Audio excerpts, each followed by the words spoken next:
guys, welcome to Amazing Friday with Charlotte, where you get to talk your talk. I'm your host of Amazing Friday. And guys, if you remember, for those who listened in to our first and second beginning weeks, we talked about mental health. Our guest, Miss Patricia Kiria, emphasized on some of the examples of mental health include anxiety, stress, depression, etc. Well, today we're going to dive deeper into depression. Guys, ladies and gentlemen, allow me welcome our honorable guest, the one, Mrs. Simba, who is with me to introduce herself, talk about one or two about herself. Hi guys, first of all, I'm so honored to be here. Thank you for the opportunity for this platform. Mrs. Simba is my name, Mrs. Simba Yolanda. I'm married to one man and I'm a mother to be. Congratulations on having us. So, Yolanda, you know how we always tend to not to know how we're suffering with depression in most cases. But before that, what is depression? Wow. First of all, depression is broad. Yeah. It's wide. So I am not going to answer that in as a medical doctor because I'm not. I'll just explain it in layman's language, how I understand it. But really, depression is being in a state of numbness, denial, and generally not being yourself. Okay. Yeah. So that's good. So how are you able, what causes depression, for example? There are so many things that cause depression, from life's challenges to loss, to marriage, to generally everything that goes around life. Anything and everything could cause you depression. So am I right to say that in most cases, different people experience, through different experiences, people get depression? Yes. Okay. Yeah. Okay, so our other question is, how can someone be able to say, like, I have depression? Well, depression manifests in different ways. In my experience, first of all, no one wakes up in the morning and admits that they're depressed. Of course. So you're in denial. And usually everyone around you notices there's something different about you. You're not yourself, but then you don't accept. So there is that acceptance that you don't accept that you're depressed. Also, you change in the way you behave. Your daily activities are affected. Your moods, your rate of productivity, how you do different things, how you relate with people. You find that people who are depressed want to be far away from people. So they kind of withdraw themselves. Yeah. Okay. Wow, okay, that's amazing. So from your own personal experience, how were you able to deal with depression? What did you do? In most cases there are scenarios where people believe if I'm depressed, I'm either going for antidepressants. Yes. So did you reach to that extent or? Yes, so help us. Wow. First of all, I want to say that dealing with depression is a journey. It's not something you wake up and say, now today I've decided I'm not going to be depressed anymore. It's a journey. First of all, you have got to, I think it's what the Waganda call okwebuulira. So you have got to convince yourself and accept the fact that you need help. You are depressed and you need help. And so from there onwards, you start taking baby steps. You talk to professionals, find out what you can do, who are really therapists, and they'll be able to break it down for you, tell you how to go through. It's a process that takes a while. It could even take years. It could take months, depending on the magnitude of what has forced you into depression. Yeah. Okay, that's amazing. So would you tend to think depression is, would you think depression is the same as bipolar? No. Depression is definitely not the same as bipolar. Personally, I experienced depression. Okay. I lost my dad in 2013. This man was this man was everything. He was my best friend. He was my mother. He was my father. He was my sister. He was everything to me. So when I lost him in 2013 to cancer, first of all, I was a little younger, so cancer was new to me. Of course. Cancer was new to me, and I needed answers. I needed explanations. Why? Like, why is this happening? Why?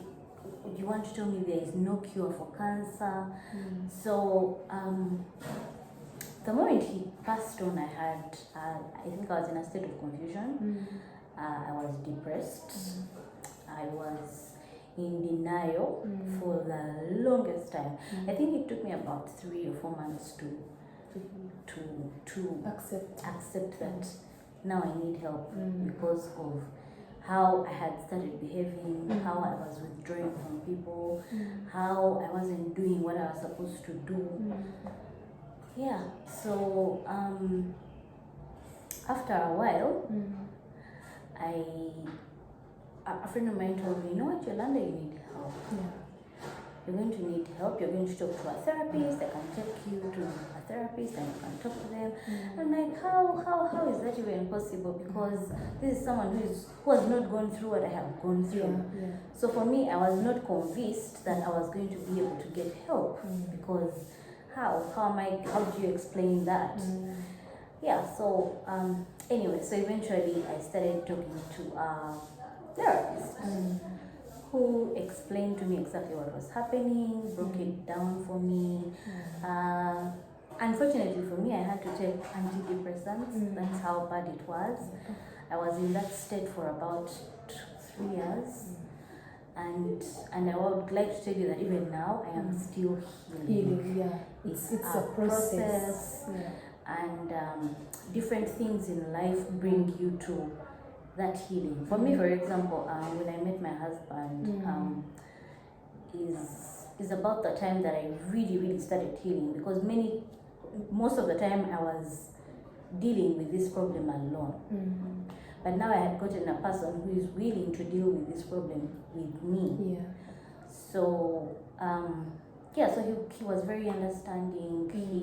He told me, you know what, I'm going to hold your hand while you go through this. You don't have to go through it alone. You don't have to, like, I'm here. He offered his hand, he offered his shoulder. So yeah, for me, that's really how I have been able to go through it.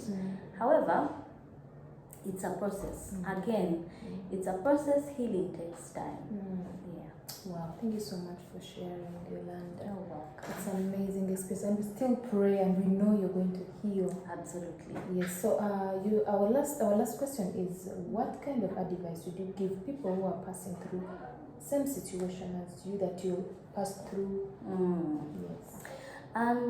Well, first of all, is to people that are around those people. Please be there.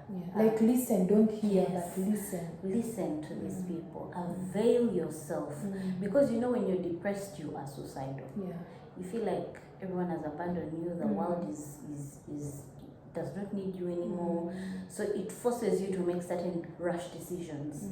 So to the people around people that are depressed, encourage them. Listen to them, cry with them, hold their hand if you have to, but also to the person that is depressed, to be patient with themselves. It is okay. That is life. You will get through it. This situation is not permanent. And to accept help, because many times we don't accept help. We do not want people to talk to us because we feel like they don't understand.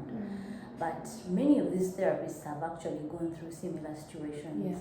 Yeah, so they understand. Exactly. So to accept help, talk to people, talk to someone, don't close yourself out, ask for help. And right now we have so many companies, so many organizations, so many people that are reaching out to people that have depression that actually want to help out. Yeah. Wow. Thank you so much, Yolanda, for that. Thank you for coming to my show.